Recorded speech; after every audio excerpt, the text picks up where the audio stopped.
I'm 23 years old. I'm 23. Not a lot of people believe that. I'm 23. I know in the west of Scotland, this is what a young guy looks like in this day and age. I'm 23. I look like a darts prodigy, don't I?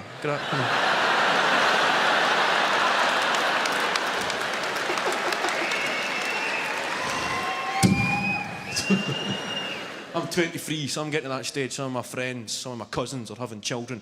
And that way, you'll notice this in a family gathering. There's a newborn baby getting passed around somebody's living room like a joint.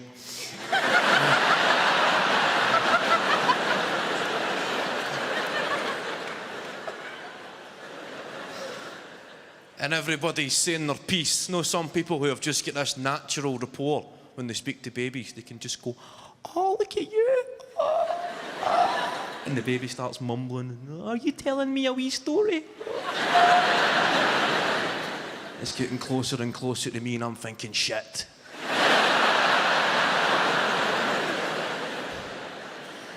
I need to pretend I give a fuck.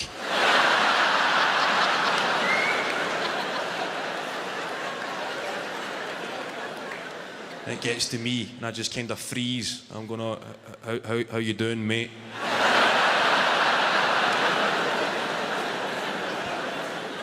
Then the baby feels the tension, starts to cry. Everybody looks at me as if I'm in the wrong here. Oh, toughen up, you wee prick.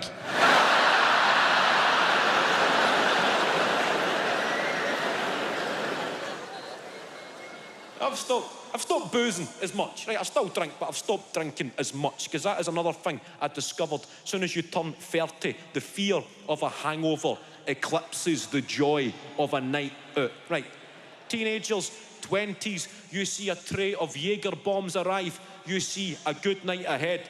30s, you see a tray of suicidal thoughts in the morning arrive.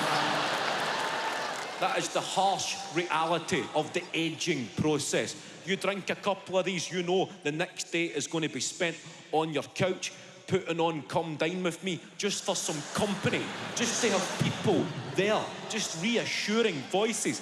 You're not even watching it, you're just staring at it, occasionally paying attention, and then some old guy undercooks a beef Wellington and it's just too much. You've got a lump in your throat. There's a fucking tear. It's trickling down your face as you're getting hit like a freight train with pangs of guilt about trivial shit that happened years ago.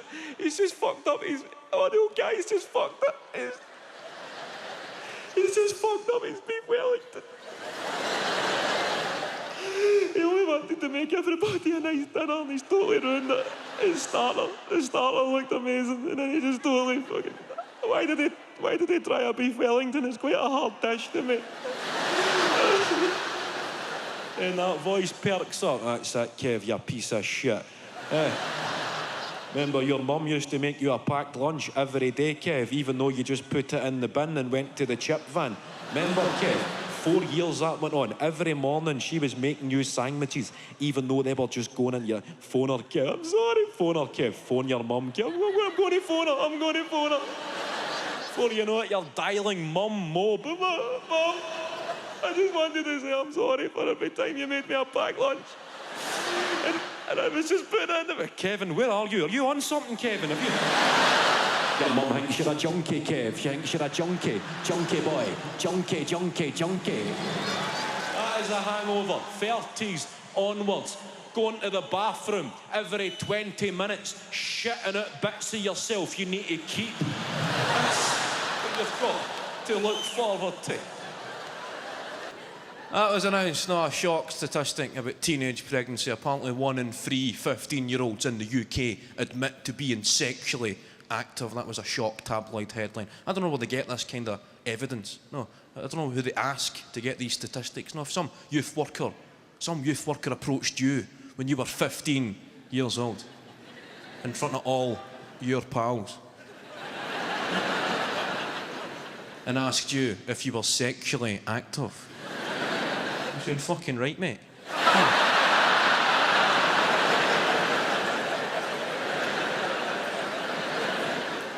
Who's Shagger?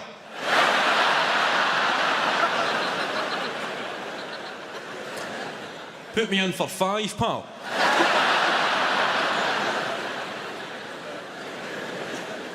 Did you never get any sex education at school? Remember word would spread when you were 15, if you went to the health centre, they gave you out condoms. That was good, you went down there, got the health centre, got your condoms. None of us were well sexed, but you got the condoms. Filled them up with water. They become water balloons. Using a condom in a water fight, the thinking man's water fight. But you'd always have one of your friends who would take it a bit too far and introduce a Durex extra safe.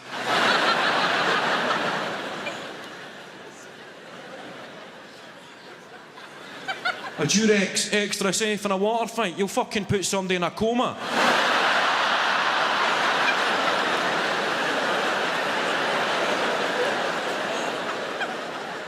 A Durex ribbed extra safe. You'll need facial reconstructions. Finding a porno in her head, it's that kind of coming of age moments that shape you as a person. I don't really know if I can reminisce about much at 23 years old, but I like to reminisce about the 90s, the good old days. Back when it was just the PlayStation 2 and stuff like that. Remember when you get your first taste of independence, when word had spread in your school that somebody's mum and dad were going away for the weekend and that the guy or girl were having a party. They never knew they were having a party. Perhaps having is the wrong choice of word. They were getting a party. I don't mean the kind of high school parties that you see in American movies. Hey, do you guys know Chad Hogan?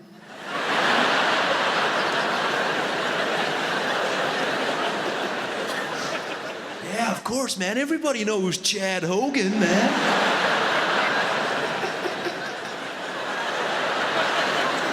Chad Hogan's mom and dad are going away to Long Island for the weekend, man. There's a party at Chad Hogan's mom and dad's. Yeah, woo! Spring break, yeah! Chad Hogan's parties are awesome, man, woo! Then it shows you Chad Hogan's party. Chad Hogan's booked a band for his living room.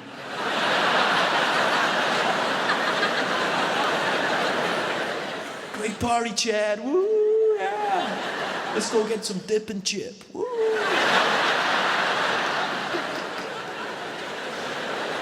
Everybody's nodding to the music with these plastic cups of beer that nobody knows who brought them. Just, whoa, yeah, woo. It's not the kind of parties we had. We never had that kind of parties. We never had spring break. We had the Easter holidays.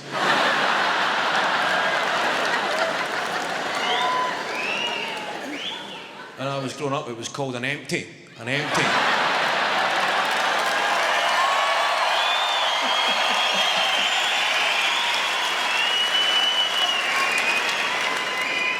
It derives from, we've got an empty house. We've got an empty. The house is empty. It's an empty.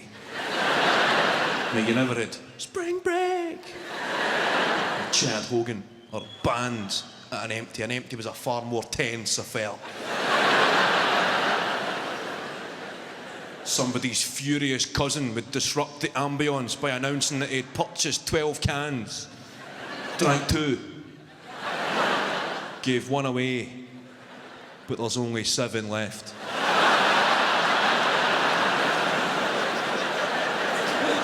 I get asked last week what kind of music do you like, Kev? I don't know. I don't have a fucking clue. What kind of music? Modern stuff just sounds the same to me. Just everything's just all that R&B stuff we like these days, isn't it? In the club, all that sort of stuff.